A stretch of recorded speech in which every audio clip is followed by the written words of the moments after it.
தோழமை. ரெகபெயாம் சாலமோனுடைய குமாரன். 1 ராஜாக்கள் 13வது அதிகாரம் மேலே பார்த்தீங்கன்னா 14வது அதிகாரத்தில் ஐயா ஆட்சிக்கு வராரு. தகப்பனோர் இந்த முதிர் வயதுலாம் தள்ளி விட்டுறாங்க. சிலதெல்லாம் ஓல்டு பார்த்தா கடுப்பாக இருக்கும், கிழப்போல்டு. அதுக்கு இருக்கிற அனுபவம், அதுக்கு இருக்கிற அறிவு, அதுக்கு இருக்கிற அபிஷேகம், ஆற்றல் இதெல்லாம் பயன்படுத்தி கொள்ளையாவது ஒரு தலைவனுக்கு தெரியணும். அவர் பார்த்தார், இதெல்லாம் சரிப்படாது, நம்ம எவ்வளோ கூட வளர்ந்த வாலிபர்களை கூட வச்சுக்கலாம். எதெல்லாம் ரோட்டில் விளையாடி இருந்ததோ, என்னோட கூட வளர்ந்த வாலிபன் ராஜா வீட்டு பிள்ளைக்கு எல்லாம் என்ன பண்ணுவான், அப்போ சின்ன வயசுலேருந்தே எல்லாம் ஜால்ரா போட்டுன்னு வளர்ந்துருக்கோம். அவனை கண்டித்து உணர்த்துவதோ, கடிந்து கொள்ளுகிறதோ, புத்தி சொல்லுகிறதோ, ஆலோசனை கொடுக்கிறதோ, தோழமைக்கு என்ன தெரியும்? எல்லாம் ஒரு குட்டையில் ஊறின மாட்டேங்க. எல்லாம் ஒரே வயசு பசங்க, இல்லை கொஞ்சம் கம்மியாக இருக்கும், 1-2 வயசு பெருசாக இருக்கும், எல்லாம் ஒன்றா வளர்ந்ததுக்கு. இதுக்கும் அரசியல் ராஜ்யபாரத்துக்கும் என்ன இருக்குது? இது எல்லாம் சேர்ந்து ஃப்ரெண்ட்ஸ் எல்லாம் சேர்ந்து பிஸ்னஸ் பண்ணால் நாசமாக தான் போகும். நல்லா தெரிஞ்சவங்க ஃப்ரெண்ட்ஸுக்கிட்ட டீல் பண்ண மாட்டாங்க. கமர்ஷியலாக தெரிஞ்சவங்ககிட்ட இந்த வணிகமயமும் வச்சுக்க மாட்டாங்க. தெரிஞ்சதுன்னா அது பெரிய எங்கேயாவது விட்டானா கூட விட்ருவானே தவிர இது ஒரு பெரிய விஷயமாக எடுத்துக்குவாங்க. உள்ள லாபமா, உள்ள காசாக வாங்கிட்டாரு, ஐயோ அப்படியா இப்படியான்னு. அதனால் தெரிஞ்சவங்ககிட்ட குடும்பம் வரைக்கும் யாரும் டீல் பண்ண மாட்டாங்க. அதனால தான் சொல்கிறது, சபையில் குடுக்கல் வாங்கல, இந்த சீட்டு பிடிக்கிறது இங்கேன்னு இல்லை, பொதுவாகவே இந்த ஊடகத்து வழியாக போகிறனால சொல்கிறது. இதெல்லாம் கண்டனத்துக்குரிய ஒரு சத்தியங்கள், பரத்துக்குரிய சத்தியம். இவன் போனான் இந்த மாதிரி எல்லாரும் பெரியவங்களெல்லாம் இழந்துட்டான். அபிஷேகம் பண்ணப்பட்டவங்களை இழந்துட்டான், கிருபை பெற்றவங்களை இழந்துட்டான், ஞானிகள் இழந்துட்டான். இவனோடு வளர்ந்த ஜனங்களெல்லாம் கூட்டு வந்து அரசாட்சி செய்து ராஜ்யபாரத்திலே கடைசியில் 2 கோத்திரம் மட்டும்தான் என்கிட்ட இருக்குது. 10 கோத்திரம் வெளியே போயாச்சு. எல்லைகள் அப்படியே பெருகின, எல்லைகள் அப்படியே குறுக்கினது. வந்துச்சா நஷ்டம்? எவ்வளோ பெரிய இடத்துலேருந்து விழுறமோ ஒரு எலும்பும் தேராது. தடிக்கு விழுந்தால் கூட ஏதோ பல்லு மூஞ்சி தான் முகரை தான் பேத்துக்கும். ஏதோ கொஞ்சம் டிங்கரிங் பார்த்து ரெடி பண்ணிக்கலாம். பல்லு போச்சுன்னா செட்டு கட்டிக்கலாம், ஏதோ கொஞ்சம் டேமேஜ் பார்த்துக்கலாம். 10 மாடியிலேருந்து விழுந்தா என்ன ஆகும்? போஸ்ட்மார்ட்டம் தான் அதோடும். இது நெசம்.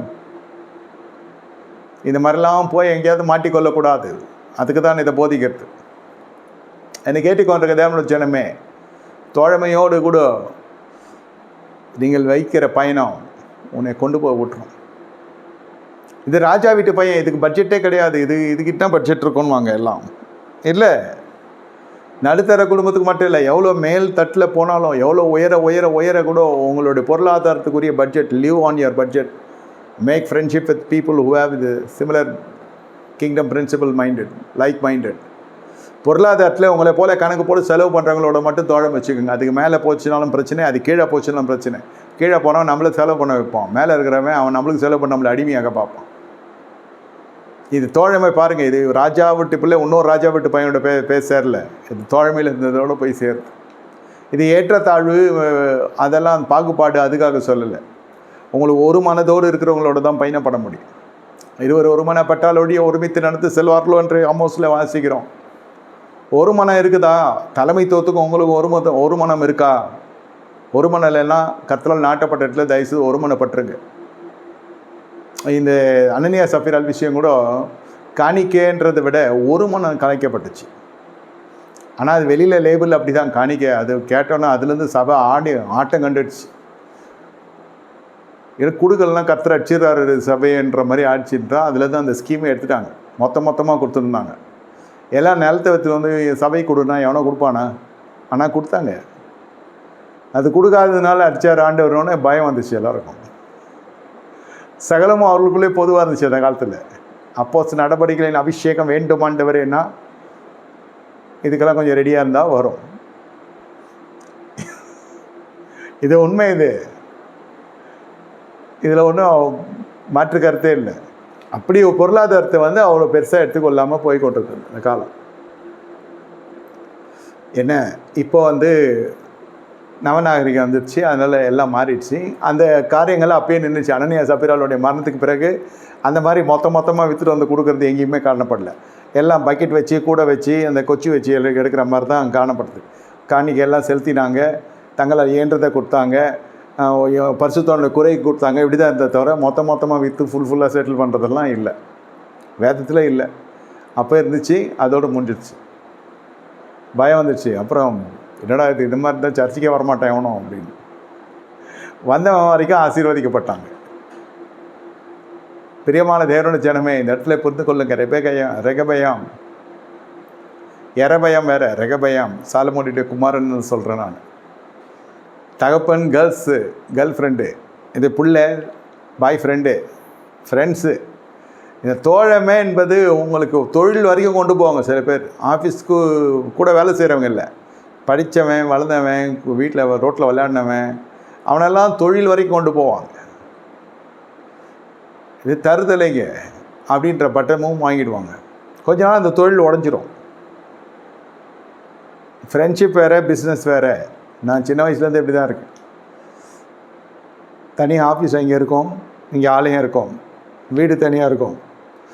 அது இதோடெல்லாம் ஒட்டவே கர்த்தரனை ஒட்டதே இல்லை. தேவனை நடத்தினதை சாட்சியை சொல்கிறேன், வேறு மாதிரி எடுத்துக்காதீங்க. எது எங்கே யார்கிட்ட எப்படி பேசணும், எந்த இடத்துல வச்சு பேசணுமோ அந்த இடத்துல வச்சு பேசி ஆஃப் பண்ணுறது தான். அதுக்குன்னு ஆறுதல் படுத்தாமல் இல்லை, அரவணைக்காமல் இல்லை, ஊழியம் பண்ணாமல் இல்லை. ஆனால் எல்லாத்துலேயும் எதுலேயும் போய் கசந்து முகந்து நாசமாகிக்கிடக்கூடாது. இடைவெளியோடு போகணும். நான் சொல்கிறது விசுவாசிங்கிட்டே போய் ஃப்ரெண்ட்ஸே இல்லாத பண்ணிட்டார் ஆண்டவர். அவ்வளோதான். அது தீர்க்கதரிசனம் உரைச்சாலே சில புது விசுவாசிகள் பயப்படுறாங்க. அவர் எல்லாமே சொல்கிறார் பயமாக இருக்கு வர்றதுக்கு. பழைய விசுவாசிகள் இதெல்லாம் யோசேப்பில் இந்த வஸ்திரம் மாதிரி பலவர் நான் இங்கே உடுத்தி விற்று அழகு பார்த்தார் யாக்கோபு. ஆனால் தீர்க்கதரிசனம் உரைக்கிறப்போ அவரால் ஏற்றுக்கொள்ள முடியும். இது அந்த மாதிரி ஒரு கேட்டகரி இருக்குது. அவர்களுக்கு பிடிக்கும், ஜபம் பிடிக்கும், இந்த அபிஷேகத்தில் மேலே ஒரு மிகப்பெரிய விசுவாசம் இருக்குது. ஆனால் வார்த்தையாக வெளில வரப்போ அவங்களால் தாங்கிக் கொள்ள முடியல. அதனால் அந்த தோழமையும் போச்சா, அந்த நட்பும் போச்சா, இந்த நட்பும் போச்சா, அப்படியே தனியாக நிற்கிறது. இஸ்ரவேல் தனித்து வாசம் பண்ணுவான். உங்களுக்கு எதுனா இருந்தால் யார் வருவா? கர்த்தர் தான் வர்றார். இது வரைக்கும் கர்த்தர் தான் வர்றார். கர்த்தரால் ஏவப்பட்ட ஜனங்கள் விசுவாசிகள் வருகிறாங்க. தேவதூதன் வர்றதில்லை, விசுவாசிகள் தான் வர்றாங்க. அது தேவன் எழுப்புவார். ஏற்ற காலத்தில் ஏற்ற ஜனத்தை கர்த்தர் எழுப்புவார். தோழமை என்பது ஏதோ ஆதாயத்துக்காக வைக்கிறதாலும் சரி, நீங்கள் ஆதாயத்துக்காக போனாலும் அடிமையாவீங்க. வேற ஒருத்தவங்களை பின்தொடர்ந்தாலும் அதை முகர்ந்து ஆனால் இடைவெளியோடு வைக்க தெரிந்து கொள்ளுங்க. இது குடும்பத்தை கெடுத்து சின்னாபனமாக்கி விட்றோம். தோழமை ஜாக்கிரதையாக இருங்க. இந்த கடைசி நாட்கள் பொருளாதாரத்தில் உங்களுக்கு கட்டுப்பாடு இருக்கணும், உங்களுக்கு கணக்கு இருக்கணும். செலவு பண்ணுறதுக்கு எல்லாத்துக்கும் கணக்கு இருக்கணும். அந்த செலவு பண்ணதில் ஒரு பகுதி சேமிப்பும் இருக்கணும். இப்படி போச்சுன்னா உங்கள் வாழ்க்கையில் அதுவும் கடன் வாங்கக்கூடாதுன்ற தீர்மானத்துலையும் இருக்கணும். இருக்கிற கடன் அடித்து வெளில வர வழியை பார்க்கணும். ஆனால் பேங்க்லேருந்தெல்லாம் கூப்பிட்டு தான் கொஞ்சம் நம்மள, ஐயா உங்களதெல்லாம் முடிய போது வாங்கிக்கிறீங்களா, நாங்கள் தரோன்னு வாங்கணுவான். அப்புறம் கொடுக்கலாம் வேறு மாதிரி வாங்குன்னு வாங்கிடுவான். இதெல்லாம் உங்களுக்கு சபைக்கு தெரியாததல்ல, புதிதான காரியமும் அல்ல. பார்த்துக்கொள்ளுங்க. இதெல்லாம் உங்களுக்கு தோழமையோட பார்த்து வரும். நான் ஹவுசிங் லோன் போட்டேன், நான் கட்டினேன், நான் கார் லோனில் எடுத்தேன், நான் கிரெடிட் கார்டு வச்சுருக்கேன். அதே பழக்கம் நமக்கும் வந்துச்சுனாக்கா எல்லார் வீட்லேயும் கத்தி இருக்குது. அவன் பயன்படுத்துகிற விதத்தை பொறுத்து இருக்குது. ஒருத்தன் புருஷன் பொண்டாட்டி சண்டையில் அந்த கத்தி எடுத்து ஒருத்தையை சொருவிட்டான். நம்ம வீட்லேயும் கத்தி இருக்குது, நம்ம வீட்லேயும் சண்டை வருது. நம்ம செய்ய முடியுமா? சொல்கிறேன். அவன் செய்யறதெல்லாம் பார்த்து செய்யாதீங்க. தோழமையை பார்த்து எதுவும் காப்பி அடிக்காதீங்க, வேணாம். கர்த்தர் நமக்கு அதெல்லாம் வைக்கல. பரத்துக்கு விரோதமான பாவம் இது. இவன் போனான், அழிஞ்சான், கெட்டான், உணர்ந்தான். இதை நான் எத்தனையோ ஒரு 1000 பிரசங்கம் பண்ணிட்டேன் 25 வருஷம் ஊழியத்தில். ஆனால் இன்று எனக்கு கண்களை கத்த திறந்தார். வறுமைக்குரிய பெரிய காரணம் sins which causes poverty. Sins which causes poverty, you must be aware of it. Congregation must be aware of it. Sins which causes poverty. இப்படி தான் எனக்கு சத்தம் ஒலிச்சுது. Sins which causes poverty. Are you aware of it? ஆண்டவரே சொல்லுங்க ஐயா. இதுதான் அடடே எவ்வளோ வருஷம் படிச்சிருக்கோம். இது பரத்துக்குரிய பாவம் வாழ்க்கையில் இருந்தால் பற்றாக்குறையின் வழியை நம்ம கடந்து சொல்லுவோம்.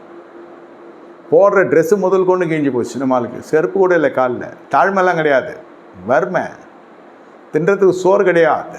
கட்ட துணி கிடையாது, இருக்க இடம் கிடையாது. நான் யாரையோ சபிக்கிறேன்னு நினச்சிக்க போகிறீங்க. இளையகுமாரனோட கண்டிஷன் சொல்கிறேன்.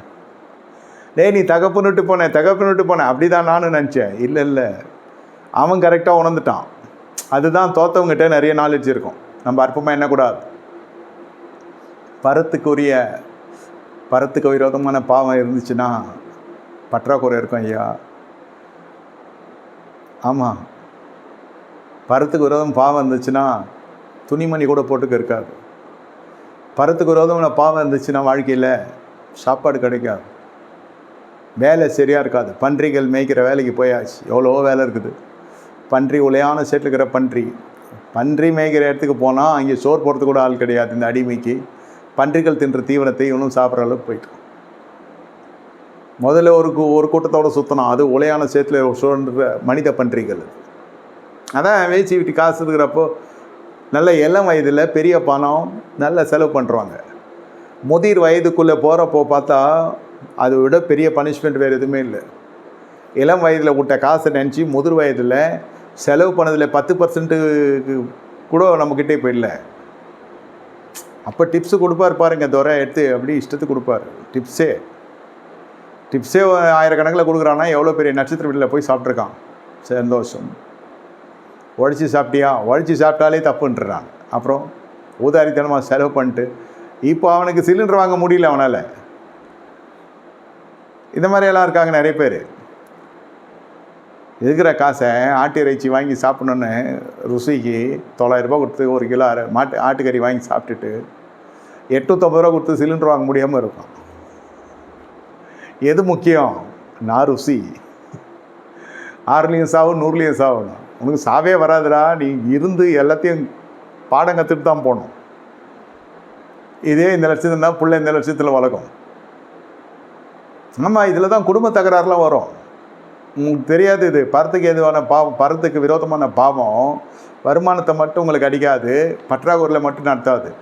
குடும்பத்துக்கு நடத்துகிறப்போ இதே ப்ராக்டிஸ் வந்துச்சுன்னா காசுக்கிறப்ப நல்லா இஷ்டத்துக்கு செலவு பண்ணிட்டு நண்பர்களோடு போய் அப்புறம் காசு இல்லாதப்போ சந்திக்கிறது மனைவி மக்களும் எப்படி இருக்கும்? எந்த குடும்பம் நிலைத்திருக்கும்? தனக்கு தானே விரோதமாக எழுமின எந்த குடும்பமும் நிலைத்திருப்பதில்லை. ஆண்டவர் சொல்கிறாரு, இதெல்லாம் இங்கே தான் வரும். தகப்பன்னு ஏற்றுக்கினா வேறு வீட்டிலேருந்து வர பெண்மணி மனைவி ஏற்றுக்குவாளா? கணவன் தான் ஏற்றுக்குவானா? இந்த மாதிரி பொம்பளைங்களும் செலவு பண்ணுது சில நாடுகளில் இல்லை, எல்லா இடத்துலையும் இருக்குது. இது தெரியாது வெளில, எனக்கு கொஞ்சம் தெரியும், நான் சொல்கிறேன். இதே மாதிரி பெண்களும் வாழ்கிறாங்க. வேசிகள் வீட்டுக்கு போனாங்களான்னு கேட்காதீங்க, அது இல்லை. சப்ஜெக்டு கொஞ்சம் நம்ம பார்த்துக்கணும். இஷ்டப்படி செலவு பண்ணுவாங்க. தன் அண்டை அயலாருக்கு இல்லை, தன் சொந்த வீட்டாருக்கு செலவு பண்ணுவாங்க. கடன் வாங்கி கொடுத்துட்டு புருஷனுக்கு தெரியாது இந்த மாதிரி கடன் வாங்குது இந்த அம்மா. நாளைக்கு புருஷன்கிட்ட மாட்டிச்சுன்னா என்ன சொல்லுவான் புருஷன்? யாருக்கு வாங்கி கொடுத்தணுமோ? இந்த மாதிரி சில வீட்டாரெலாம் அப்படியே ஒதுங்கிட்டாங்க. அது கூப்பிட்டு பஞ்சாயத்து பண்ணுறப்ப அசிங்கமாக இருக்குன்னு நாங்கள் வாங்கலன்ட்டாங்க. பாவம் அந்த பெண்ணை பாவஸ்ரீ போல் பார்க்க ஆரம்பிச்சிட்டான் புருஷன் வீட்டாரெலாம். கல்லெறியாத குறை. கடைசியில் விவாகரத்தை ஆகி அமுச்சு வச்சுட்டாங்க. பாருங்கள், நம்ம சொந்த ஜனத்துக்கு செலவு பண்ணால் அது கடைசியில் டாட்டா காமி கையை தூக்கிடுச்சிங்க. நாங்கள் எங்களுக்கு தெரியாது, இது எங்களுக்கு கொடுக்கல அவன்ட்டாங்க. இது நடந்துச்சு உண்மையிலே, சாட்சி சொல்கிறேன். போச்சா வாழ்க்கை? ஆணுக்கும் இந்த பிரச்சனை தான், பெண்ணுக்கும் இதே பிரச்சனை தான். பரத்துக்கு விரோதம் பாவம் வாழ்க்கையில் தான் குடும்பம் அசைக்கப்பட்டுரும். எவன் ஜபம் பண்ணாலும் விளங்காது. இது ஜபம் பண்ணுறது கூட தெரிஞ்சுக்கணும் ஃபஸ்ட்டு. இதெல்லாம் அரெஸ்ட் பண்ணிட்டோம்னா, இதெல்லாம் அடிச்சிட்டோன்னா நம்மளுக்கு இந்த முடைகளெல்லாம் இந்த தடைகளெல்லாம் தகர்த்துச்சுனாக்கா ஆசீர்வாதம் வரும் வீட்டில் வாழ்க்கையில். இதை செட்ரைட் பண்ணிட்டோம்னா மற்ற இடம்லாம் ஃப்ரீ ஆகிடும். எந்த இடத்துல ஓட்டை அடிச்சிடுங்க, எதுவும் ஒழுவாது. அந்த மாதிரி தான் அது. தெரிந்து கொள்ளுங்க, கடைசி நாட்கள் பரத்துக்கு விரோதம் பாவம் குடும்பத்தை சும்மா விடாது. ஃபேமிலி கவுன்சிலிங்கு, நான் அவர் பார்க்குறாரு இவர் பார்க்குறாரு, நம்ம ஜபம் பண்ணலாம். திடீர்னு ஒரு சொல்லுவான் மந்திரம் வந்துச்சிட்டான், உனக்கு ஒருத்தர் மந்திரம் பண்ணிட்டானோ, அதில் கொஞ்ச நாள் ஓடுவாங்க மந்திரம் எடுக்கிறதுக்கு. இது மாதிரி தான் போய் கொண்டிருக்குமே தவிர அதுக்குள்ளே வாழ்க்கையை நூடுல்ஸ் ஆகிடும். சத்தியம் நமக்கு என்ன சொல்லுது? பரத்துக்கு விரோதம் பாவம் செஞ்சால் இந்த பற்றாக்குறை வரும். காணக்கூடிய தகப்பனுக்கு விரோதம் பாவம் செஞ்சாலும் இந்த பற்றாக்குறோம். தகப்பன் பார்த்தோன்னே கட்டி பிடிச்சிக்கிறதுக்கான காரணம், டே நீ உணர்ந்துட்டடா, நீ மகனே நீ உணர்ந்துட்ட, பரத்துக்கு விரோதம் பாவம் செஞ்சேன்னு அந்த வார்த்தை வரப்பே உஷாராயிட்டான் தகப்பன். டே என் பிள்ளையாடாது, பணம் போனது பெருசு இல்லை, அவன் ரசிக்கப்பட்டானே. பரத்துக்கு விரோதமான பாவன்றது வந்து எனக்கு தெரியல, அது எனக்கு தெரியல, மற்றவங்களுக்கு தெரிஞ்சிருக்கலாம். பரத்துக்கு விரோதமான பாவத்திற்கு பின்னணி கர்த்தர் சொன்னார், are you aware of the sins which causes poverty. ஐயோ, எனக்கு அந்த வார்த்தையை நீ கேட்டாலும் பயமாக இருக்கு. இவ்வளோ விஷயம் இருக்கு ஆண்டவரே, என் தேவனே, இது வேத பாடத்துக்கு தேவையா, நாளில் நீங்கள் பேசலாமான்னு எனக்கு ஒரு குழப்பம். இல்லை இன்றைக்கே பேசி ஆகணும். அன்றன்றுள்ள அப்போ இது புரிந்து கொள்ளுங்க, விளையாடாதீங்க. பரத்துக்கு விரோதமான பாவம் இருக்கா, பற்றாக்குறை வரதான் செய்யும். பரத்துக்கு விரோதம் பாவம் இல்லையா, நம்ம சுகித்து இருக்கலாம். அப்படி ஏன்னா பரத்துக்கு விரோதமான பாவம் தோழமை விடல, தகப்பனை விட்டு எல்லாருமே தான் போகிறோம், வேலைக்கு போகிறோம் வரோம், ஊருக்கு போகிறோம் வரோம், தோழமை கட் பண்ணல. இங்கே ஏதாவது மெயின்டைன் ஆகினே இருக்கும், ஃபோனில் வாட்ஸ்அப்பு குரூப்பு அது இதுன்னு ஒன்றும் கிடையாது. தோழமையாலே வறுமை வரும், தெரியாது. வீட்டில் சண்டை பிச்சுக்கும், தோழமையெல்லாம் ஏற்றி விட்ருவான், சும்மாவே எதனா ஒன்று காமிச்சு விட்ருவான், மனைவி மக்களை குறித்து குற்றம் சாட்டுவான். வீட்டுக்கு வந்து அப்படியே எரிமலையை வெறிவாங்க சில ஆம்பளைங்க, புருஷமார்கள். ஒரு டைம் போல் ஒரு டைம் இருக்கும், திடீர்னு பிள்ளைங்க திருப்பி ஏற்கிறாங்களா, என்ன பண்ணும், அதே ரத்தம் தானே. இப்படி தான் குடும்பங்கள்லாம் நாசமாகுது. எங்கே ஆரம்பிக்குது இது, நீ பிரித்தெடுக்கப்பட்ட ஜீவியத்துக்கு வரல, அதான் விஷயம். பாடி மட்டும் சபைக்கு வராது, செத்தா உயிரோடு இருக்கப்போ எல்லா மேட்டரும் சபைக்கு வரும். நீங்கள் வரலன்னா கூட உங்களை குறித்த சாட்சி சபைக்கு வரும். சபையை விட்டு போனால் கூட அந்த சாட்சி சமுதாயத்தில் இருக்கும், அது அப்படியே சபைக்கு வந்துடும். இது வந்து நடைமுறை.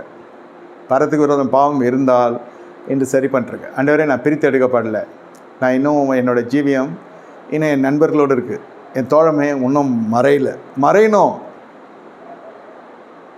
மறையணும் ஐயா. பரத்துக்கு விரோதம் பாவம் வந்துடும். பாவிகளோட சவகாசம் உனக்கு எதுக்கு? வேசி வீட்டுக்கு போகிற நண்பர்கள் உனக்கு இருக்கிறாங்களா, அப்போ நீங்கள் உருப்பட்ட மாதிரி தான். அவன் தான் பாவம் பண்ணான், நான் பண்ணல, உனக்கு எதுக்கே அந்த சவகாசம்? அந்த சவகாசம் இருந்ததுன்னா அவ்வளோதான். அன்ன ஆகாரம், இருக்க இடம், உடுக்க விட, இருக்க இடம், உண்ண உணவு, உடுக்க விட, எல்லாத்துக்கும் அடிப்படைக்கே வந்துட்டான் அவன் நட்ரோட்டுக்கு. ஏன் இது? எங்கே போகிறது, எங்கே வாழ்ந்து, எப்படி வாழ வேண்டிய பிள்ளை இது சொல்கிறாங்க இல்லையா? பரத்துக்கு விரோதமான பாவம் இருந்தால் இன்றைக்கி ஒரு நைட்டு ஃபுல்லாக கூட நீங்கள் ஜபத்தில் உட்காருங்க, நாளைக்கு காலை ஆசீர்வாதம் பெறுவீங்க. கண்களை மூடி கர்த்தரை நோக்கி பார்ப்போமா? ஆண்டவரே, நீ சொன்ன ஆசீர்வதியும். சபை பரத்துக்கு விரோதமான பாவத்துக்கு விலக்கி பாதுகாத்துக்கொள்ளும். ஜனங்களுக்கு விரோதமான பாவம், உறவுகளுக்கு விரோதமான பாவத்துக்கு விலக்கி பாதுகாத்துக்கொள்ளும். வாழ்க்கையில் இன்றே இந்த பாவங்கள் நிவர்த்தியாவதாக, மன்னிக்கப்படுவதாக. ஆசீர்வாதம் இதிலிருந்து புறப்பட்டு வருவதாக.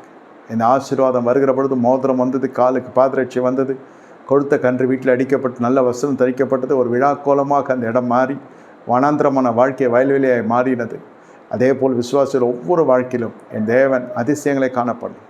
இந்த சத்தியம் பெரிய விடுதலை தரட்டும். இயேசுவின் தெளிக்கிறோம், இயேசுவின் நாமத்தில் பிதாவே, ஆமென். ஆமென். என் ஆத்மாவே கர்த்தரை ஸ்தோத்திரி, முழுவதும் பரிசுத்த ஸ்தோத்திரி. ஆத்மாவே கர்த்தரை ஸ்தோத்திரி, கர்த்தர் சகல உபகாரம் மறவாதே. ஆமென். கர்த்தராகிய இயேசு கிறிஸ்துவின் கிருபையும் பிதாவாகிய தேவனுடைய அன்பு பரிசுத்த அன்யோன்ய ஐக்கியம் நம்ம நேரோடு சதா காலம் சொல்ல பரிசுத்தோடு கூட இருப்பதாக. ஆமென். ஆமென். நன்றி, வணக்கம். யூடியூப்பில் இந்த செய்திகளாக இருக்கும், கொஞ்சம் போட்டு கேளுங்க. கர்த்தர் உங்களை ஆசீர்வதிப்பார். God bless you.